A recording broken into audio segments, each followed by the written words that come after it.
नमस्कार बंधुरा welcome to my channel. सो बंधुरा इंडिया भार्सेस आफगानिस्तान का फार्स्ट टी20 मैच आज सन्धे 7टार समय अनुष्ठित होबे।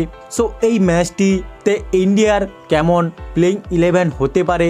সো এই ম্যাচটিতে ইন্ডিয়ার এই রকম প্লেইং 11 হতে পারে।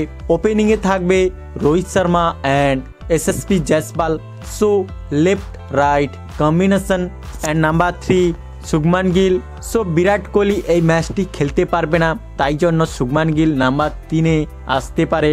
Number 4 Tilak Varma, number 5 Rinku Singh. Finisher হিসেবে এই ম্যাচটিতে থাকবে number 6 wicket keeper batsman Sanju Samson বা জিতেশ শর্মা মধ্যে যে কোনো একজন খেলতে পারে।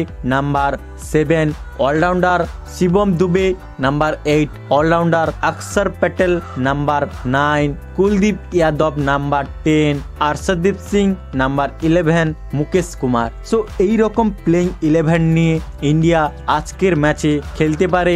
সো আফগানিস্তানের সঙ্গে প্রথম টি20 ম্যাচটিতে ইন্ডিয়া কত রান বা কত উইকেটে জিততে পারে বা জিততে পারবে তা কমেন্ট করে বলো। অ্যান্ড এই রকম ক্রিকেট আপডেট পাওয়ার জন্য আমার চ্যানেলটিকে সাবস্ক্রাইব করো। ওকে, গুড বাই।